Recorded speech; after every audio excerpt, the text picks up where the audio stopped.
Bonsoir, bienvenue au Palace, bienvenue au cinéma pour cette première séance du Club 35 pour 2024. On a terminé l'année la semaine passée en fait avec Chicken Run. Aujourd'hui on change de registre et on va vous montrer un film qui a 100 ans, un peu plus maintenant. Donc même les plus anciens d'entre nous ne l'ont pas vu à l'époque. Donc, c'est Safety Last, film de Fred Neumeyer et Sam Taylor avec en vedette Harold Lloyd.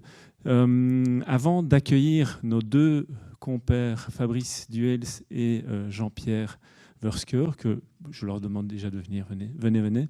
Je voudrais vous souhaiter évidemment une très belle année 2024 et vous dire ceci aussi, on a clôturé l'année 2023 avec des chiffres formidable, puisque vous étiez 230 000, plus de 230 000 à venir en 2023.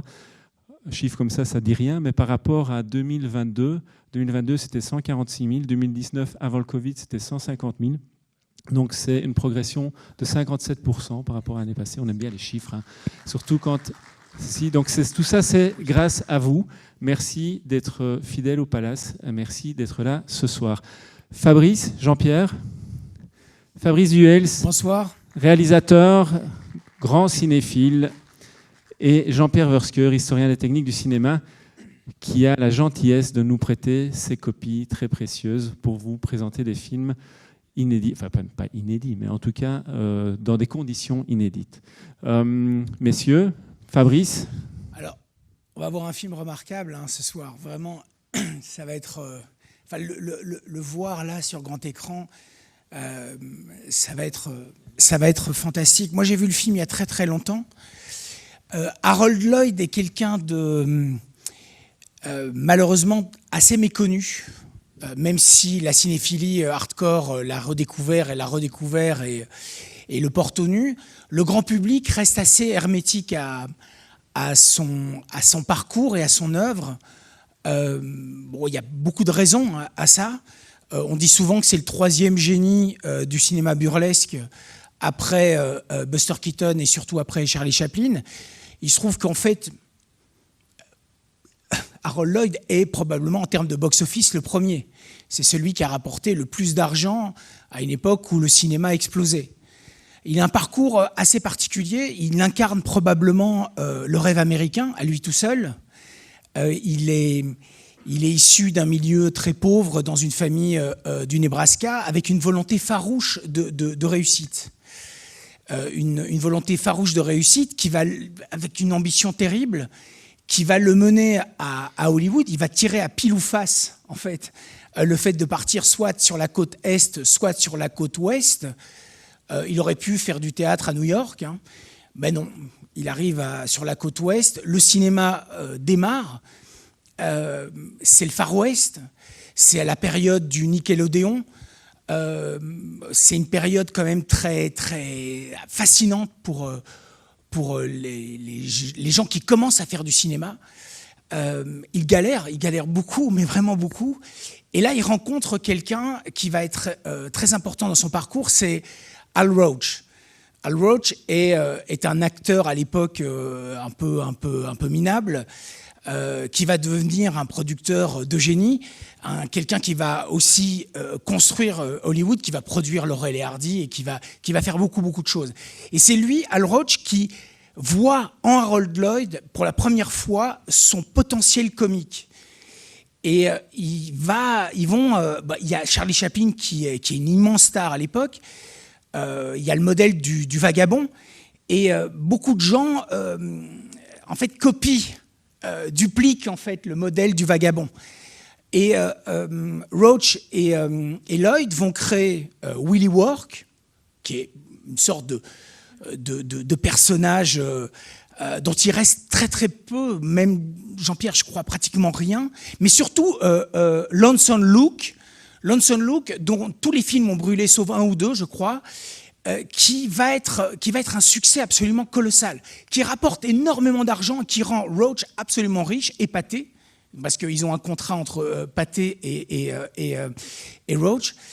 Et là aussi, Lloyd duplique un un Chaplin-like, quoi. Enfin, il a une petite moustache, enfin, il est grimé. Mais Lloyd, ambitieux, veut vraiment dépasser Chaplin et surtout se dit que il y a possibilité de faire du burlesque en créant un personnage qui soit Monsieur Tout-le-Monde, en sortant du cadre du personnage grimé. Et il va créer, parce qu'il trouve à un moment donné ces petites lunettes qui vont lui aller super bien, il va créer ce personnage qui est lui-même, en fait, Monsieur Tout-le-Monde, dans une Amérique qui explose. On est dans les années 20. Le film que vous allez voir est fait en 23, donc il y a un siècle. On n'est pas encore au krach boursier, mais ce qui se passe, c'est qu'il devient, donc Pathé, je veux dire, ce que Pathé et Roach acceptent finalement, malgré le succès incroyable de Lonesome Duke. Finalement, ils acceptent et ils lui disent, ok, à condition que tu réalises, que tu interprètes et que tu écrives. Il fait le film, il fait une série de films d'ailleurs, et ça va remporter encore plus d'argent. Il va devenir une star extraordinaire, mais partout. Et surtout, il crée avec Roach un nouveau genre. C'est une vraie révolution, un nouveau genre qui est le thrill comedy. Et dont Safety Last est l'exemple le plus pertinent en fait de thrill comedy. Donc c'est un mélange de burlesque et de sensations fortes, si vous voulez. Et je pense qu'il en a fait 5 avec Roach. Ça, c'est le 4e. Alors, juste une dernière chose. Pourquoi les jeunes générations connaissent aussi mal Harold Lloyd? En fait, c'est très probablement parce que Lloyd a toujours refusé que ses films passent à la télévision dans les années 40. Il était profondément anti-télévision, anti-publicité. Il n'a pas vu ça, il n'a pas eu cette vista-là, alors que Keaton et surtout Chaplin ont vu ça. Lui détient absolument tous les droits de ses films, donc il pouvait se le permettre. Lloyd a fait fortune, mais fortune, c'est vraiment, à l'époque, c'est l'acteur le mieux payé d'Hollywood. C'est vraiment colossal, la fortune de Lloyd. Et il refuse. Et c'est son fils qui l'alerte à un moment donné, qui lui dit « Papa, tu déconnes, tu devrais accepter que tes films passent à la télévision. » Donc on redécouvre peu à peu le cinéma de Lloyd. Ça, c'est vraiment un exemple incroyable. Bon, cette image est iconique. On l'a vu dans plein de films. On l'a vu dans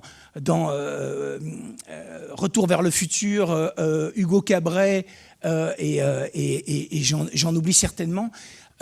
C'est une image qui est profondément iconique et qu'on retrouve un peu partout. Lloyd est vraiment quelqu'un d'étonnant et de très... enfin, ce film, qui l'a vu ici? Qui l'a déjà vu? Ah bah voilà, donc quand même... Qui l'a vu à l'époque de sa sortie? Je vais laisser mon camarade Jean-Pierre vous parler de la technicité et de la projection de ce film. Et merci, à tout à l'heure, à plus tard, ciao. Salut. Merci Fabrice. Mes meilleurs vœux à tous d'abord et merci de venir aux séances du Club 35. Et comme vous le savez, la philosophie du Club 35, c'est de vous présenter les œuvres dans leur forme originelle. Mais quelle était la forme originelle d'un film réalisé en 1923 ? Et c'est ce que nous prétendons vous montrer aujourd'hui, comment est-ce possible sur le grand écran du Palace. Alors quand on dit sur le grand écran, attention, vous avez derrière moi un écran de type cinémascope. Et lorsque le cinémascope a été introduit en 1953, ils souhaitaient, les créateurs, les inventeurs du cinémascope souhaitaient que l'image soit 2 fois plus large que les formats muets et les formats académie. Eh bien, c'est exactement ce qui se passe dans cette salle. Et c'est la raison pour laquelle j'aime ce Club 35. D'ailleurs, j'ai envie de dire que sinon, je ne serais pas là, tout simplement. Parce que si on ne sait pas montrer les œuvres dans leur forme originelle, mais ma présence n'a aucune raison d'être. Quelle était la forme originelle de Safety Last en 23 ? C'était un format muet au format 1.33. Alors le format 1.33, c'est 4/3, c'est l'origine du format de la télévision. Et à l'époque, les copies étaient en nitrate de cellulose, hautement inflammable. Il est évidemment quasi impossible aujourd'hui de présenter des copies neuves datant de 1923 en nitrate de cellulose. C'est possible, mais ce n'est certainement pas possible avec un film aussi célèbre que Safety Last. Il faut donc recourir à une restauration. Mais si on restaure, on dénature l'œuvre originelle, eh bien la restauration de ce soir est une restauration qui a été faite du temps de l'argentique, où on va conserver l'âme de la pellicule. Vous allez retrouver le grain photographique, vous allez retrouver le manque de fixité de l'image, vous allez retrouver la palette des contrastes de l'époque. Ce n'est pas une restauration numérique, c'est une restauration du temps de la pellicule. Et ça, c'est bien rare. Mais il y a un autre problème, c'est qu'il y a de nombreux standards muets.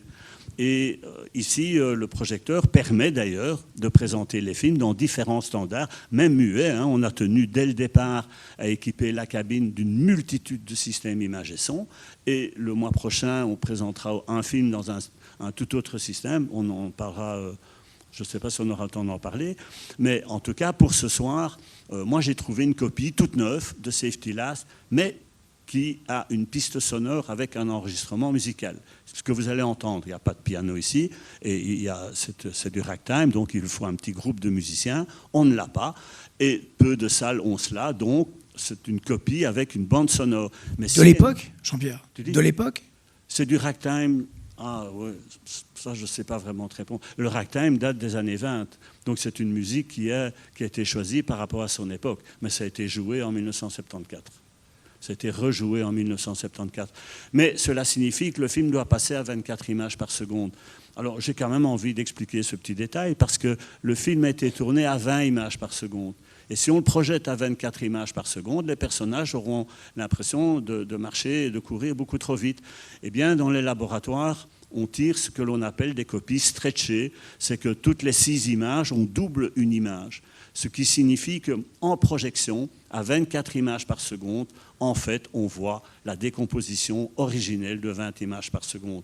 En fait, ce que j'ai envie de vous dire, c'est que pour cette projection d'aujourd'hui, on va respecter ce que l'on voyait il y a un siècle.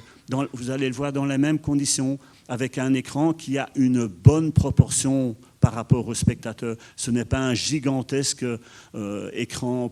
Les films muets n'ont pas été conçus pour. C'est pour ça qu'il y a majoritairement des plans moyens, voire des gros plans. Sinon, on ne perçoit pas les détails. Eh bien, cette dimension est respectée ici, comme on respecte les autres formats, scope et autres. Voilà. Donc j'insiste là-dessus, mais ce soir, on peut dire que vous voyez le film comme on le voyait il y a un siècle. Ça, c'est important. Super. Par contre, vous ne pouvez pas fumer, vous ne pouvez pas boire, manger comme il y a un siècle. Jean-Pierre, il y a quand même, on va voir Safety Last, mais il y a quand même deux extraits qui sont montrés avant. Oui, merci Eric. Alors le film est précédé par un avant-programme, 2 extraits triés sur le volet du film Hot Water. Je pense qu'en français, ça s'appelait Une riche famille. Et ce sont des extraits provenant de courts-métrages avec Harold Lloyd. Bon, c'est un film d'1 heure, et donc c'était chouette de rajouter 2 séquences de 7 minutes chacune, vous donnant un petit aperçu d'autres films d'Harold Lloyd. Merci. Ok, dernière chose, le mois prochain, qu'est-ce qu'on voit? Alors le mois prochain, on voit The Shipment, La vallée de la poudre. C'est un film de la MGM, tourné en cinémascope, pas en Panavision, c'était pas encore du Panavision. C'est un scope tiré sur des copies en Technicolor à imbibition, c'est rarissime, croyez-moi. Et c'est un film en son stéréophonique Perspecta. Alors il y en a peut-être parmi vous qui ont vu le film d'Hitchcock, L'homme qui en savait trop. L'homme qui en savait trop. Voilà, et à cette occasion, nous avions installé ici dans la salle un équipement sonore tout à fait particulier, car on a prévu la cabine, on a prévu l'installation de projection afin qu'elle puisse être facilement adaptable à une multitude de systèmes. Il existe 103 systèmes son. Et donc, on a encore quelques systèmes de réserve, et chaque fois, nous viendrons avec le système originel. Pour la vallée de la poudre, on est en pleine période de la guerre des formats que se livrèrent les majors, où chaque majors voulait un procédé meilleur que l'autre. Eh bien, pour la vallée de la poudre, pour The Shipment, c'est un film de George Marshall, 1958, vous allez le voir en Perspecta Sound. C'est un des tout premiers systèmes optique stéréophonique. Et croyez-moi, cela ajoute une dimension, une très sérieuse dimension au film. Il y a un environnement, un espace sonore stéréophonique tout à fait particulier et exceptionnel pour l'époque. Le film sera précédé d'un court-métrage réalisé par la MGM qui vante les mérites de ce système sonore. et la MGM prétend que c'est le meilleur système du monde, comme chaque fois qu'on invente un nouveau système, c'est le meilleur système du monde. Et à cette occasion, je vous montrerai aussi un Tex Avery de la MGM en son perspecta. Et croyez-moi, ça c'est de l'archéologie du cinéma. Club 35 égale le respect fidèle de la forme originelle des œuvres, comme personne n'est en mesure de le faire en Belgique. J'insiste quand même. Venez le mois prochain, croyez-moi, ça vaut la peine. Voilà, je n'étais pas en train de faire mes mails, mais j'essayais de retrouver la date du mois prochain, mais je l'ai oublié. Donc, vous voyez sur notre site internet, vous aurez l'information. Honte à moi. Voilà. Merci Fabrice, merci Jean-Pierre, merci à vous. Passez une bonne soirée.